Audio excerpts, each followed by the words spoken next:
Hey friends, it's Mr. Lester. Are you ready for another snacking story? Me too. Come on, let's go.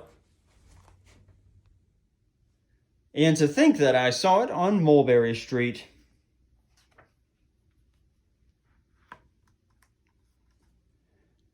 When I leave home to walk to school, Dad always says to me, Marco, keep your eyelids up and see what you can see. But when I tell him where I've been and what I think I've seen, he looks at me and sternly says, Your eyesight's much too keen. Stop telling such outlandish tales. Stop turning minnows into whales. Now, what can I say when I get home today? All the long way to school and all the way back, I've looked and I've looked and I've kept a careful track. But all that I've noticed, except my own feet, was a horse and a wagon on Mulberry Street.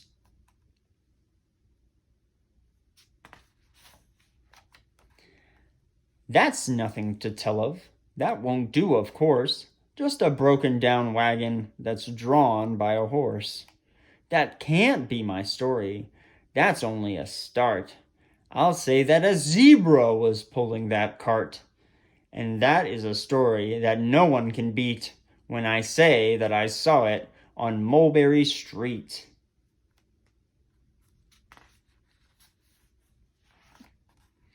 Yes, the zebra is fine, but I think it's a shame such a marvelous beast with a cart that's so tame. The story would really be better to hear if the driver I saw were a charioteer. A gold and blue chariot's something to meet, rumbling like thunder down Mulberry Street.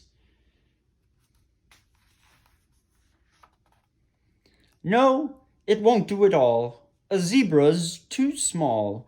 A reindeer is better. He's fast and he's fleet.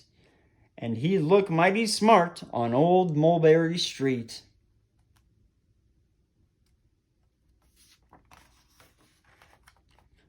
Hold on a minute, there's something wrong. A reindeer hates the way it feels to pull a thing that runs on wheels. He'd be much happier instead if he could pull a fancy sled.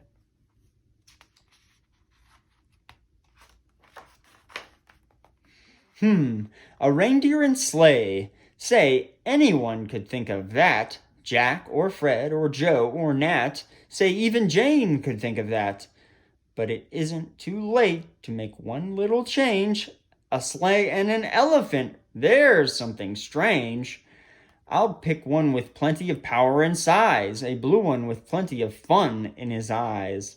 And then, just to give him a little more tone, have a Raja with rubies perched high on a throne. Say, that makes a story that no one can beat when I say that I saw it on Mulberry Street.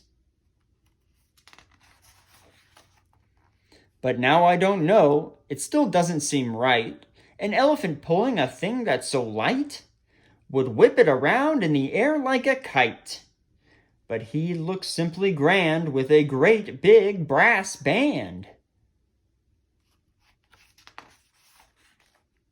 A band that's so good should have someone to hear it, but it's going so fast that it's hard to keep near it. I'll put on a trailer. I know they won't mind if a man sits and listens while hitched on behind. But now is it fair? Is it fair what I've done? I'll bet those wagons weigh more than a ton. It's really too heavy a load for one beast. I'll give him some helpers. He needs two at least.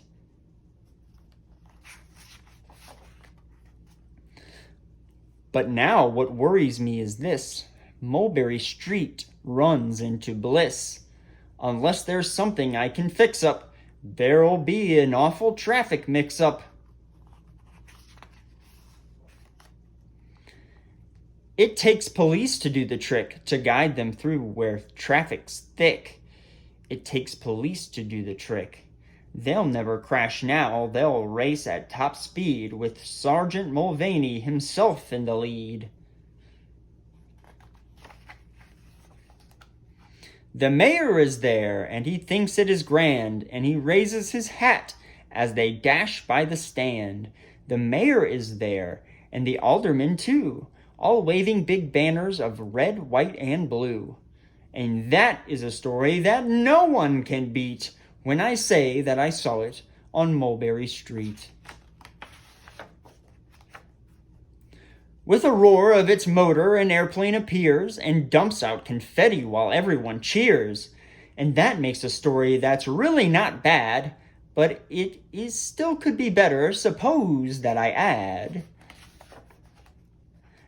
A Chinese boy who eats with sticks, a big magician doing tricks, a 10-foot beard that needs a comb. No time for more, I'm almost home. I swung round the corner and dashed through the gate. I ran up the steps. I felt simply great, for I had a story that no one could beat, and to think that I saw it on Mulberry Street.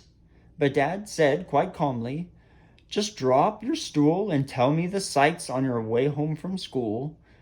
There was just so much to tell, I just couldn't begin. Dad looked at me sharply and pulled in his chin. He frowned at me sternly from there in his seat. Was there nothing to look at? No people to greet? Did nothing excite you or make your heart beat? Nothing, I said, growing red as a beet, but a plain horse and wagon on Mulberry Street. The end.